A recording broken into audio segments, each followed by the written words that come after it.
बिस्मिल्लाहिर्रहमानिर्रहीम। अस्सलाम वालेकुम नादरीन, आप यूट्यूब चैनल देख रहे हैं। मैं इमरान खान हूँ। नादरीन, सबसे पहले तो आपको खबर देते हैं, पाकिस्तान तहरीक इंसाफ ने 8 मई को लॉन्ग मार्च का ऐलान किया है और खैबर पख्तूनख्वा में लॉन्ग मार्च किया जाएगा 8 मई को। और खैबर पख्तूनख्वा के मुख्तलिफ इलाकों से स्वाबी की जानिब लॉन्ग मार्च होगा। अभी ये इमरान खान साहब के जो रिश्तेदार हैं अहमद खान न्याजी, उन्होंने और दीगर जो रहनुमा इमरान खान साहब के हवाले से फ़िक्रमंद हैं, वो ये कह रहे हैं कि ना खैबर पख्तूनख्वा की हुकूमत कुछ कर रही है, ना जो तहरीक तहफ़्फ़ुज़ आईन पाकिस्तान बनी है ना वो कुछ कर रही है, ना अपोजिशन लीडर सेनेट में या कौमी असम्बली में कुछ कर रहे हैं, और ना जो अहदेदारान हैं तहरीक इंसाफ के वो भी कुछ नहीं कर रहे। तो इस वजह से अब ये लोग सामने आए, इन्होंने कहा जी हम अब एहतजाज करेंगे और लाएअमल का ऐलान करेंगे और बाकी सब लोग इसके ऊपर तवज्जो दें। बार बार वीडियोज़ जारी की जा रही हैं, ज़ोर लगाया जा रहा है कि इमरान खान के लिए निकलो, लेकिन पाकिस्तान तहरीक इंसाफ ऐसा दिखाई देता है बज़ाहिर कि तहरीक इंसाफ शायद खुद मायूसी का शिकार है। वो आवाम को मायूसी से कैसे निकालेगी? यानी पहले ये कहा जाता था तहरीक इंसाफ के अहदेदारान की जानिब से कि 4 लाख बंदा चाहिए, 5 लाख बंदा चाहिए। अब वो कहते हैं कि करोड़ों बंदा चाहिए सिस्टम को ठीक करने के लिए, निकालने के लिए। तो खुद निकलेंगे तो लोग निकलेंगे ना। ऐसा तो नहीं होता कि आप खुद घर बैठे रहें और लोग निकलें और निकल कर आपके लिए इनकलाब लें, ये मुमकिन नहीं है। और तहरीक इंसाफ काफ़ी ज़्यादा तकसीम का शिकार भी हुई है।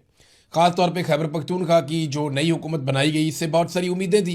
इमरान खान साहब ने बनाई ऐसे थी कि ये नौजवानों को इकट्ठा करेंगे, मोबिलाइज़ करेंगे, चैनलाइज करेंगे, बड़े पैमाने पे नौजवान इकट्ठे हो जाएंगे और एक बहुत ज़बरदस्त किस्म की तहरीक जन्म लेगी। लेकिन हमने देखा कि वो नहीं हुआ। बातें बहुत बड़ी बड़ी की गई, लेकिन अमली तौर पर वो सारा कुछ जो तवक्को की जा रही थी वो हमने होता हुआ नहीं देखा। इस वक्त तो फ़िलहाल जो है चीज़ें पाकिस्तान की मिलिट्री एस्टेब्लिशमेंट की फेवर में, क्योंकि आसिम मुनीर साहब के डोनाल्ड ट्रंप के साथ अच्छे ताल्लुकात बन गए हैं।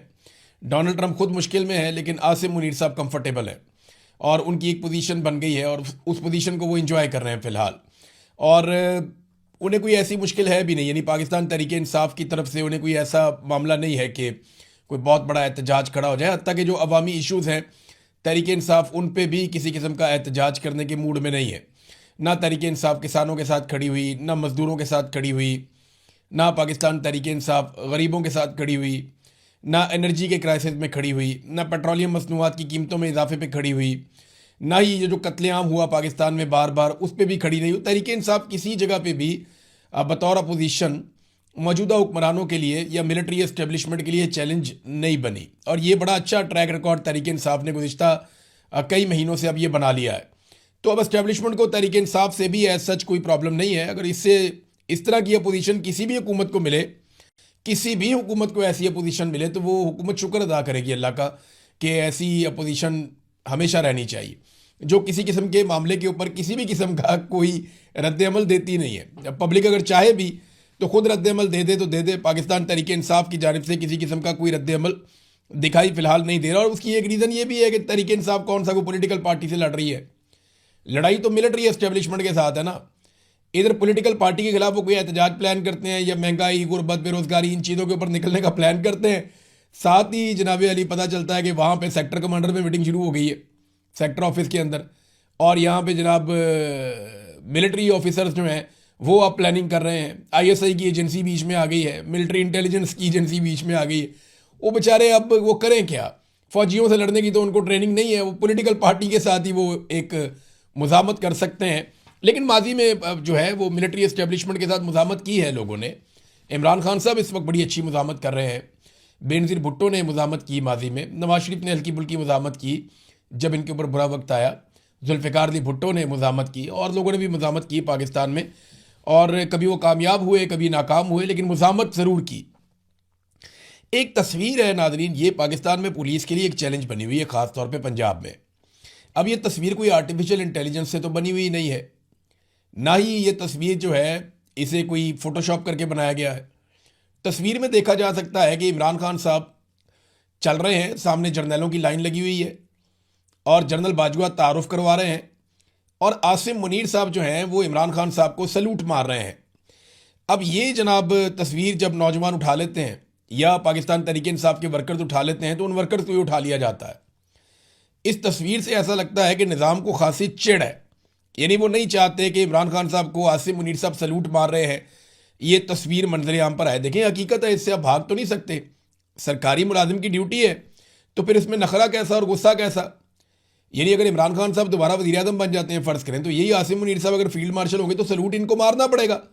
अव्वल तो पूरी कोशिश करेंगे कि इमरान खान वज़ीर आज़म ना बने, लेकिन अगर पाकिस्तान की अवाम वाकई खड़ी हो जाती है, अड़ जाती है, डट जाती है, इमरान खान को वज़ीर आज़म बनना पड़ जाता है, तो मुस्तकबिल की बात तो बाद में है। सबसे पहले तो आसिम मुनीर साहब को सलूट मारना पड़ेगा इमरान खान को, और वो फोटो फिर बाहर आ जाएगी। तो सरकारी मुलाजिम होता है। वैसे भी अब मेरे ख्याल में शहबाज शरीफ ने गंदी आदत डाल दी है मिलिट्री एस्टेब्लिशमेंट को, और उन्हें अब उस तरह के वज़ीर आज़म पसंद है जो सलूट खाते नहीं है, सलूट मारते हैं। यानी सलूट करवाते नहीं हैं, सलूट करने के आदी होते हैं। इस किस्म के उन्हें वज़ीर आज़म पसंद आ गए। शहबाज शरीफ की तो महारत ही सलूट मारने में है। जैसे ही वो डोनाल्ड ट्रंप को या किसी ताकतवर आदमी को देखते हैं तो देखते ही दूर से ही सलूट ठोक देते हैं, और जैसे ही नज़र पहुंचती है तो ऑटोमेटिक ही शहबाज शरीफ साहब का हाथ जो है वो उनके माथे पे पहुंच जाता है। बहरहाल नाजरीन, इस वक्त की जो लेटेस्ट खबर है, अभी जो मैं वीडियो रिकॉर्ड कर रहा हूँ, वो ग्लोबल स्मूथ फ्लोटिला के हवाले से है। ये वही बहरी काफिला है जो रवाना हुआ गज़ा की जानिब, और ये स्पेन से निकले थे आज से कुछ रोज़ पहले, और स्पेन से निकलकर इनकी जो मंजिल है वो थी गज़ा। ये इमदादी सामान लेकर जा रहे हैं गज़ा की जानिब, और 58 के करीब ये बहरी जहाज़ है। ये बड़े साइज़ की कश्तियाँ हैं और कुछ जहाज़ हैं। ये 58 के करीब इनकी तादाद है टोटल, और अब तक की इतलात के मुताबिक इनको घेरे में ले लिया है इसराइली फोर्सेस ने। लेकिन इनको बहरा रूम में जहाँ पे घेरे में लिया गया है वो बैनुल अक़वामी पानी है। यानी ऐसा नहीं है कि ये कोई इसराइल की हदूद में दाखिल हो गए, ये गज़ा जा रहे हैं, और गज़ा इसराइल का हिस्सा नहीं है। देखें, कानूनी तौर पर तो इनको जाने की इजाज़त होनी चाहिए। अगर ये गज़ा जा रहे हैं और वहाँ जाके इमदादी सरगर्मियाँ या काम करना चाहते हैं तो गज़ा की गवर्नमेंट जाने और ये जाने, लेकिन इसराइल इनका मुहासरा कर रहा है। और 7 कश्तियों को इसराइली मीडिया की जो रिपोर्ट है उसके मुताबिक उन्होंने अभी तक कब्जे में ले लिया है, जबकि 11 जो बहरी जहाज़ हैं उनके साथ राब्ता भी मुनक़ता हो गया है। अब इन जहाज़ों में बड़ी तादाद में इंसानी हकूक़ के अलमबरदार और इमदादी कारकुन मौजूद हैं, जिनका ताल्लुक दुनिया के कई ममालिक के साथ है। तो इसराइल को इस बात की परवाही नहीं है कि ये कौन कौन से मुल्कों से लोग हैं, कहाँ कहाँ से ये आए हुए हैं, और अगर इन्हें नुकसान हो गया तो किस किस्म का रिएक्शन आएगा। लेकिन वो जो दिल करता है वो करता है, उसको पूछने वाला कोई नहीं है, क्योंकि इस वक्त अमेरिका का दस्ते शफकत इसराइल के हाथ के ऊपर है। जैसे आसिम मुनीर साहब के हाथ के ऊपर है ना, सर के ऊपर हाथ है डोनाल्ड ट्रंप का इस वक्त, और डोनाल्ड ट्रंप ने फ्री हैंड दिया हुआ है, जो दिल करता है ये कर रहे हैं। हालांकि पाकिस्तान का इन्होंने नक्कू ठप दिया, जो पाकिस्तान की हालत कर दी इन्होंने मईशत के मैदान में, अमन व अमान के मैदान में, इंसानी हकूक़ के मैदान में, अदलिया के मैदान में, मीडिया के मैदान में, हर तरफ इन्होंने पाकिस्तान का बेड़ा गर्क करके रख दिया। लेकिन जब तक डोनाल्ड ट्रंप का हाथ सर पे है तब तक इनको पूछने वाला कोई नहीं है। देखिए, अब डोनाल्ड ट्रंप को भी तो आगे देखो पूछने वाला हो ना। फील्ड मार्शल को डोनाल्ड ट्रंप ने एक वादा किया था। यानी जब फील्ड मार्शल गए थे ना ईरान में, तब डोनाल्ड ट्रंप ने फील्ड मार्शल को कहा था, लबनान में गारंटी दी थी कि सीज़ फायर है लबनान में, तो ईरान के साथ बातचीत आगे बढ़ाए। तो ईरान बातचीत कर रहा था, लबनान के अंदर सीज़ फायर था। तो अब डोनाल्ड ट्रंप ने बताया, जनाब मैंने तो, यानी वहाँ भी शर्मिंदा करवा दिया। डोनाल्ड ट्रंप ने अलग ही खबर दे दी इंटरव्यू देते हुए। डोनाल्ड ट्रंप इंटरव्यू दे रहे थे, इंटरव्यू में उन्होंने कहा कि मैंने नेतन्याहू को कहा था कि उन्हें ये काम ज़्यादा महारत के साथ करना होगा, इमारतों को नहीं गिराना, ये हौलनाक है और इससे इसराइल का तासुर ख़राब होता है। बस यही थी जंगबंदी की हकीकत। यानी जिस जंगबंदी की गारंटी डोनाल्ड ट्रंप ने फील्ड मार्शल आसिम मुनीर को दी, उस जंगबंदी की हकीकत यह है जो अब डोनाल्ड ट्रंप ने बयान कर दी। ट्रंप ने बमबारी में अपनी नाकामी का एतराफ़ भी किया। ट्रंप ने कहा जी बमबारी से हमें वो फ़ायदा नहीं हुआ जो ईरान के अंदर हमने बमबारी की है, बल्कि नाकाबंदी ट्रंप ने कहा जी हमारी बहुत मुअस्सर साबित हो रही है। और इस वक्त ईरानियों के बारे में उन्होंने कहा कि वो ज़िबा किए हुए सूरों की तरह दम तोड़ रहे हैं। एटमी मामलात पर मुआहदे तक नाकाबंदी कतई तौर पर ख़त्म नहीं की जाएगी, ये डोनाल्ड ट्रंप ने कहा। अच्छा, अब ये जो नाकाबंदी है ना, ये दो तरफ है। एक तरफ तो ईरान ने अपना सिस्टम लगाया हुआ है आपने हुर्मुज़ के ऊपर, और बाहर से अमेरिका ने नाकाबंदी की हुई है। डोनाल्ड ट्रंप ने यह दावा किया था कि 3 दिन के अंदर ईरान अंदर से फटना शुरू हो जाएगा। ईरान की जो पाइपलाइंस हैं पेट्रोल की वो फटेंगी, क्योंकि ईरान की जो पेट्रोलियम मसनूआत के लिए जो तनसीबात हैं, तो ईरानी तनसीबात काम कर रही हैं, उनके जो तेल के कुएँ हैं वो काम कर रहे हैं। तो अब अगर वो काम करेंगे तो उनकी जो पाइपलाइंस हैं वो फटेंगी, वहाँ प्रेशर बहुत बढ़ेगा। डोनाल्ड ट्रंप ने यह दावा किया था। इस दावे के ऊपर पहले एक तो स्टेटमेंट है यहाँ पे काली बाफ का, डोनाल्ड ट्रंप को उन्होंने 3 दिन के बाद जवाब दिया। मैंने ये स्टेटमेंट आपको बताया भी था कि उसने कहा था 3 दिन है ईरान के पास और 3 दिन के बाद ये हो जाएगा। तो यहाँ पे कालीबाफ ने कहा कि ट्रंप की 3 दिन वाली, जो 3 दिन गुजर चुके हैं और एक भी तेल के कुएं में धमाका नहीं हुआ। हम इस मोहलत को 30 दिन तक बढ़ा सकते हैं और आपको यहाँ से इन कुओं के बराह रास्त मनाजर भी दिखा सकते हैं। ये वो अहमकाना मशवरे हैं जो अमरीकी इंतज़ामिया को उनके वज़ीर ख़जाना का नाम लेते हुए उन्होंने कहा कि बेसेंट जैसे लोगों से मिलते हैं, जिन्होंने नाकाबंदी के ख्याल को भी फ़रोग दिया और तेल की कीमत को $120 से ऊपर पहुंचा दिया। अब अगली मंजिल $140 फ़ी बैरल है। मसला सिर्फ गलत नज़रियात का नहीं, असल मसला सोचने के अंदाज में है। ये बाकर कालीबाफ ने कहा और डोनाल्ड ट्रंप को उसके चैलेंज का 3 दिन के बाद जवाब दिया कि तुमने कहा था कि 3 दिन के बाद यहाँ पे हमारे कुएं फटना शुरू हो जाएंगे, तो एक भी कुएं में धमाका नहीं हुआ। तो हम तो तेल निकाल रहे हैं। ईरान जो यौमिया तेल निकाल रहा है ना इस वक्त, उसकी मिकदार मैं आपको बता देता हूँ। ये 35 लाख बैरल रोज़ाना तेल ईरान निकाल रहा है। अब 35 लाख बैरल तेल ईरान अगर रोज़ाना निकाल रहा है तो ये कब तक निकाल सकता है? क्योंकि देखें ना, ये तेल जो निकालेगा उसको कहीं ना कहीं तो स्टोर करना पड़ेगा। अब ये मुमकिन नहीं है जब आप तेल निकाल रहे हो और आप उसका आगे से आपके पास खाली करने का जरिया ना हो, तो फिर तो ये धमाके होने हैं। फिर तो डोनाल्ड ट्रंप का ये अंदाज़ा था कि 3 दिन है ईरान के पास। लेकिन यहाँ पे जो टैंकर ट्रेडर्स कंपनी है उसकी रिपोर्ट के मुताबिक जितने ऑयल टैंकर्स इस वक्त मौजूद हैं ईरान के आसपास और ईरान से एसोसिएटेड, ईरान 4 से 6 हफ्तों तक टैंकर्स की तरसील का काम जारी रख सकता है। यानी 4 से 6 हफ्ते तक ईरान बड़े आराम से अपना तेल निकालता रहे तो किसी किस्म का कोई नुकसान नहीं होगा। ट्रंप को ये 3 दिन बताए गए थे, कालीबाफ ने 1 महीने का दावा कर दिया है। और अगर ईरान 5 लाख बैरल कम कर दे, यानी इसको 35 लाख बैरल से ले जाए यौमिया 30 लाख बैरल पे, तो वो 3 महीने तक भी इस मामले को घसीट के ले जा सकता है। ये दावा किया गया है बैनुल अक़वामी मीडिया में। अब ये खबर गलत साबित हुई डोनाल्ड ट्रंप की और उनको गलत मालूमात दी गई कि ईरान के अंदर कुएं फटना शुरू हो जाएंगे, वहाँ पे तेल की पाइपलाइनें फट जाएंगी। एक और ख़बर भी है, ये 4 से 6 हफ्ते तक ईरान उस सूरत में निकालेगा कि कोई भी खाली टैंकर खलीज फारस के अंदर दाखिल ना हो। अगर मज़ीद खाली टैंकर खलीज फारस के अंदर आ जाते हैं तो ईरान इस टाइम को और भी बढ़ा सकता है। तो ईरान के पास कैपेसिटी है। अच्छा, एक और चीज़ भी है, ईरान के पास ज़मीन पर तेल ज़ख़ीरा करने की इजाफी सलाहियत भी ईरान के पास मौजूद है, जिसके बारे में पक्का नहीं पता वो कितनी है, लेकिन ईरान वहाँ पे भी तेल ज़ख़ीरा करके लंबा चला सकता है। तो जो डोनाल्ड ट्रंप का आइडिया था वो गलत साबित हुआ। इसमें ईरान के लिए आबने हुर्मुज़ पे कंट्रोल रखना इतना मुश्किल नहीं है। उसकी वजह यह है कि ये समंदर का फासला सामने नज़र आता है, वो ओमान है, ये ईरान है, तो मसला ही कोई नहीं है उनके लिए। आबने हुर्मुज़ बिल्कुल पतली सी एक जगह है, वहाँ छोटे रॉकेट और छोटे हथियारों के साथ भी वो किसी भी जहाज़ को गुजरने नहीं देंगे ज़मीन पे बैठ के। वो मुश्किल नहीं है। जबकि अमेरिका के लिए ये काम बहुत मुश्किल है। वजह यह है कि अमेरिका खुले पानियों के अंदर है, गल्फ़ ऑफ ओमान में और उससे आगे अरेबियन सी में। अब जिस तरह के पानियों के अंदर अमेरिका इस वक्त अपने बहरी जहाज़ों को लेकर मौजूद है, वहाँ से अगर जहाज़ गुजरते हैं तो वो बहुत बड़ा रकबा, बहुत बड़ा एरिया कवर करना पड़ता है और समंदर के अंदर ये थका देने वाला काम है। यानी एयरफोर्स और ज़मीनी अफवाज के लिए कभी उतनी मुश्किलात नहीं होती जितनी बहरिया के लिए होती हैं। इनका बहुत टफ काम होता है, बहुत मुश्किल और थका देने वाला काम होता है। ये बड़ी मुश्किल एक्सरसाइज है और इसमें कामयाबी के इम्कानात उतने नहीं होते जितने ज़मीन के ऊपर या फ़िज़ा से अटैक के ऊपर होते हैं।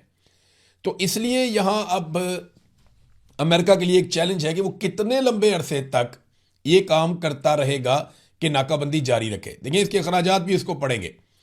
और डोनाल्ड ट्रंप के लिए एक बड़ा पंगा ये है कि अभी जर्मनी के जो वज़ीर ख़ज़ाना है उन्होंने कह दिया कि हमारी जो माशी तरक्की है वो आधी हो गई है और हमारी कंपनियां नुकसान में जा रही हैं और उनको इसका डैमेज हो रहा है, और वो सिर्फ डोनाल्ड ट्रंप की ईरान के साथ छिड़ जाने वाली जंग की वजह से हो रहा है और आबने हुर्मुज़ की बंदिश के असरात हमारे ऊपर आ रहे हैं। यही बात जो है वो दीगर जो जनूबी ममालिक हैं यूरोप के, उन्होंने भी अमेरिका से मदद की अपील की है और वो भी ये बता रहे हैं कि हमारी मईशत कसाद बाजारी की तरफ जा रही है, हमारे हालात बहुत ज़्यादा ख़राब हो रहे हैं। हमारी जो टूरिज़म की इंडस्ट्री है, उसके अलावा जो बाकी सारे मामलात हैं, जो इंडस्ट्री चलाने के मामलात हैं, वो सब बहुत बुरी तरह इफ़ेक्ट हो रहे हैं। ये बार बार बातें सामने आ रही है। बरतानिया के हवाले से एक द इंडिपेंडेंट के अंदर खबर छपी है। ये रिपोर्ट बताती है कि असल झटका 2 हफ्तों के बाद बरतानिया को लगेगा और ये झटका इस सूरत में लगेगा कि बहरी जहाज़ों की आमदोरफ्त बहुत ताखीर का शिकार हो गई है और जो बड़ी बड़ी सुपरमार्केट्स हैं बरतानिया के अंदर, उनकी शेल्फें आपको खाली नजर आना शुरू हो जाएंगी। तो बरतानिया में भी एक तरह का प्रॉब्लम है, बहुत सारी चीज़ें बरतानिया इंपोर्ट करता है, बाहर से मंगवाता है। उन चीज़ों की किल्लत आइंदा 2 हफ्तों में पैदा हो सकती है, ये प्रॉब्लम भी। और ये द इंडिपेंडेंट की बाकायदा इसके बारे में एक रिपोर्ट है। अब नाजरीन, कालीबाफ का एक स्टेटमेंट मैं पढ़ रहा था और उससे ये अंदाज़ा होता है कि ईरान को इस वक्त इत्तेहाद की ज़रूरत है। ऐसा नहीं है कि ये नाकाबंदी ईरान को बिल्कुल इफेक्ट नहीं कर रही। इस स्टेटमेंट को जब मैंने गौर से पढ़ा तो मुझे अंदाज़ा हुआ कि प्रेशर जो है वो ईरान के ऊपर भी है और वो भी ये चाहता है कि ये नाकाबंदी किसी तरह ख़त्म हो जाए। वो ये कह रहे हैं जी हमारे खिलाफ सारा कुछ करके आजमाया गया, जो जो एक्टिविटीज़ की गई, धमाके किए गए, क़यादत को कत्ल किया गया, फ़ौज को उतारा गया, जहाज़ यहाँ पे आ गए, सारा कुछ करके देख लिया। अब ये एक इन्होंने नाकाबंदी की हुई है। तो इस पे जो फाइनली उन्होंने अपने स्टेटमेंट में कहा कि हमें इकट्ठे रहना पड़ेगा। ट्रंप खुलेआम हमारे मुआशरे को 2 ग्रोह में तकसीम कर रहा है, बुनियाद परस्त और एतदाल पसंद। दुश्मन की इस नई साजिश का वाहिद जवाब इत्तेहाद को बरकरार रखना है। शुरू से लेकर आज तक ये इत्तेहाद ही है जो दुश्मन के तमाम मंसूबों की नाकामी का सबब बना है। फिर वो ये भी बताता है कि ये जो हालात अब पैदा किए हैं इससे प्रेशर तो आएगा। देखें, ईरान के ऊपर भी दबाव है, ऐसा नहीं है कि ईरान दबाव में नहीं है।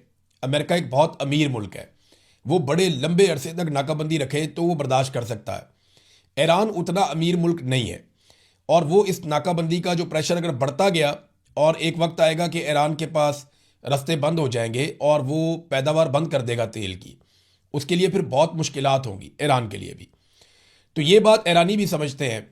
लेकिन अमेरिका को नाकाबंदी करने का मौका कैसे मिला? पाकिस्तान ने जंगबंदी कराई और जंगबंदी के बाद बजाय इसके कि तवज्जो दी जाती एक डील की तरफ, एक मुआहदा किया जाता, अमेरिका अपने हथियारों को यहाँ लेकर आ गया और हर तरफ उसने हथियार फैला दिए। अब इस पे ईरान शिकवा भी करता है कि अमेरिका ने जंगबंदी के दौरान बड़ी तेज़ी से हथियारों को खित्ते में मूव किया और फ़ायदा उठाया इस बात का कि हम अटैक नहीं कर सकते थे, वरना पहले तो अमरीकी जो बहरी जहाज़ हैं वो बहुत दूर दूर चले गए थे। लेकिन जिस दिन लड़ाई शुरू होगी ना, जैसे ही लड़ाई शुरू होगी, मिसाइल लॉन्च होंगे, ड्रोन लॉन्च होंगे, ये बहरी जहाज़ सारे दूर चले जाएंगे दोबारा से। बड़े कीमती बहरी जहाज़ हैं, अमेरिका नहीं चाहेगा कि इनको तबाह होता हुआ देखे। नादरीन, एक बड़ी मुसीबत पड़ गई पीट हेग्सेथ को, जो अमरीकी वज़ीर दिफा है। वो हत्थे चढ़ गए कांग्रेस के। कांग्रेस के अंदर उनकी ब्रीफिंग थी, वहाँ पे वो चले गए। वहाँ जो ईरानी एटमी हथियारों के हवाले से उनका स्टेटमेंट है उसमें वो फंस गए बहुत बुरी तरह और कांग्रेस के जो बाकी लोग हैं उन्होंने उनको धोखे रख दिया। उनसे पूछा गया, जनाब आपने पिछले साल जंग लड़ी थी और आपने जो पिछले साल ऑपरेशन किया था जून में, उसके बाद आपने ऐलान किया था हमने मुकम्मल तौर पे ईरान की सलाहियत ख़त्म कर दी है एटमी हथियार बनाने की, तो अब आपने क्यों किया है? पहले उसने कहा जी कि हमने इस साल हमला इसलिए किया कि वो एटमी हमला करने लगा था, ईरान एटमी तजर्बा करने लगा था। तो फिर सवाल पूछा गया जी पिछले साल जो आपने इतनी लड़ाई करके 12 दिन की, उसके बाद ये दावा किया था कि हमने उनकी सलाहियत ख़त्म कर दी है, तो वो तब आप झूठ बोल रहे थे कौम के साथ। तो पीट हेग्सेथ बहुत बुरी तरह फंस गया। वो जवाब ही नहीं दे पा रहा था इस हमले का, वो बता ही नहीं पा रहा था कि हमला उन्होंने क्यों किया। देखिए, अमेरिका के ऊपर दुनिया का कर्जा चढ़ गया है। कैसे चढ़ गया मैं आपको बताता हूँ। अमेरिका के बहुत सारे इत्तेहादी हैं जो अमेरिका से नाराज़ हो रहे हैं। वो परेशान हो रहे हैं कि बैठे बैठाए तुमने एक ऐसी जंग छेड़ दी जिसकी वजह से हमारी मईशत पे असर पड़ रहा है। तुम तो अपना तेल बेच रहे हो, हालांकि अमेरिका के अंदर भी रिकॉर्ड कीमतें बढ़ गई हैं पेट्रोल की। बड़े अरसे के बाद 4-5 साल का जो रिकॉर्ड है वो टूट गया अमेरिका का और वहाँ पे पेट्रोल की कीमतें बहुत ज़्यादा बढ़ गई हैं अमेरिका में। ये प्रॉब्लम अमेरिका में आ रहा है। लेकिन असल बात यह है कि अमेरिका के जो इत्तेहादी हैं वो तो तेल पैदा नहीं करते, उनको तो ज़्यादा नुकसान हो रहा है और वो अमेरिका के ऊपर उनका कर्जा चढ़ता जा रहा है। वो सारे अब शिकायतें कर रहे हैं। मैंने जैसे आपको बताया, जैसे बरतानिया के साथ जो हो रहा है, जो फ्रांस के साथ हो रहा है, जो जर्मनी के साथ हो रहा है, जो इटली के साथ हो रहा है, जो स्पेन के साथ हो रहा है, इन तमाम ममालिक की मईशत इफेक्ट हो रही है। और किसकी वजह से? जो डोनाल्ड ट्रंप ने जंग छेड़ दी है। अब इस जंग को ख़त्म कैसे करना है, ये बोझ है उनके ऊपर। और जंग को इस तरीके से ख़त्म करना है कि सारी चीज़ें दोबारा से नॉर्मलाइज हो जाएं। मसला था डोनाल्ड ट्रंप का और अमेरिकन जी कहते हैं कि मसला उनका था एप्स्टीन फाइल का, मसला उनका था अमेरिका के अंदर के हालात का। वो पॉलिटिकली बहुत ज़्यादा डैमेज हो चुके थे।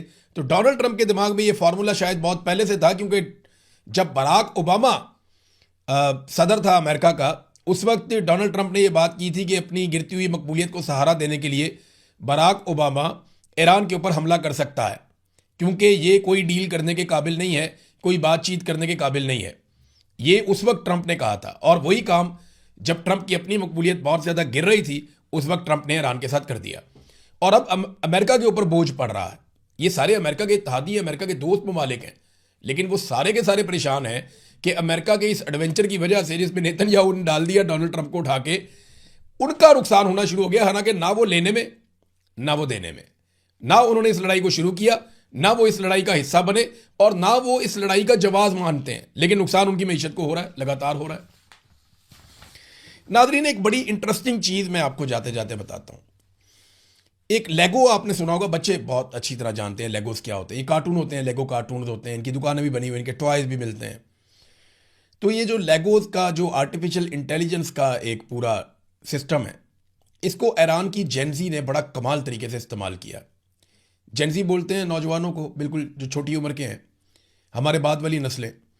तो जेनजीज ने इसको बड़े ज़बरदस्त तरीके से इस्तेमाल किया और लेगोस के ज़रिए से ऐसी आर्टिफिशियल इंटेलिजेंस से वीडियो बनाई और दुनिया भर के सोशल मीडिया पे डालकर फैला दी, जिनको मिलियंस के अंदर लोगों ने देखा और अमेरिकन बयानिए की धज्जियां उड़ा दी। लेकिन जब जंग होती है तो प्रोपेगेंडा वॉर भी होती है, और जब प्रोपेगेंडा वॉर होती है तो आपको नए से नए टूल्स इस्तेमाल करने पड़ते हैं।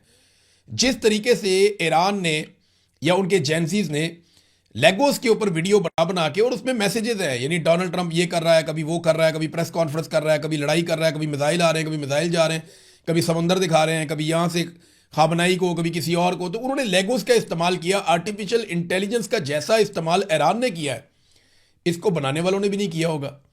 जिन्होंने आर्टिफिशियल इंटेलिजेंस की बुनियाद रखी वो लोग अच्छा इस्तेमाल नहीं कर सके, जबकि ईरान ने शानदार इस्तेमाल किया आर्टिफिशियल इंटेलिजेंस का, और प्रोपेगेंडा के मैदान में उन्होंने अमेरिका को वाकई में मात दी है। और ये बात अब अमेरिकन मानते हैं और अमेरिकन मीडिया इसकी तारीफ कर रहा है। अल जजीरा ने इसके ऊपर पूरी एक रिपोर्ट भी शाया की है। अब तक के लिए इतनी, अपना ख्याल रखिएगा, अपने इस चैनल का भी। अल्लाह हाफिज़।